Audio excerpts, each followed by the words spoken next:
आज दिनांक 16/11/2025 रोजी पोलीस निरीक्षक माहेश्वरी रेड्डी, अपर पोलीस निरीक्षक श्रीमती कविता नेरकर, उपविभागीय पोलीस अधिकारी श्री विजयकुमार ठाकुरवाड यांच्या मार्गदर्शनाखाली चाळीसगाव ग्रामीण पोलीस स्टेशनचे प्रभारी अधिकारी सहाय्यक पोलीस निरीक्षक नितीन पाटील, पोलीस उपनिरीक्षक कुणाल चव्हाण आणि राहुल राजपूत व युवराज नाईक, नितीन सोनोने, दीपक नरवाडे, गणेश चव्हाण, रवींद्र रावते, अक्रम बेग, भगवान माळी, विजय पाटील, ज्ञानेश्वर वाघ, पाळू बाविस्कर, संभाजी वाघ यांच्या पथकाने गावठी हातभट्टी चालवणाऱ्यांविरोधात मोहीम राबवून गावठी हातभट्टी रेड करून त्यांच्या ताब्यातील एकूण 29,000 कच्चे लिटर रसायन, उकळते रसायन 50 लिटर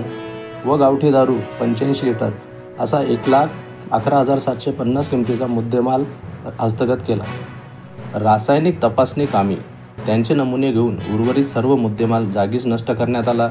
तसेच आरोपी यांच्या विरोधात चाळीसगाव ग्रामीण पोलीस स्टेशन येथे महाराष्ट्र मद्य निषेध अधिनियम कलम 65 फ 65 ई अन्वये गुन्हे दाखल करण्याची प्रक्रिया सुरू आहे. चाळीसगाव ग्रामीण पोलीस स्टेशनचे प्रभारी अधिकारी श्री नितीन पाटील यांनी यापुढेही अवैध दारूचे धंदे करणाऱ्यांच्या विरोधात कडक मोहीम राबवण्यात येणार याबाबत इशारा दिला.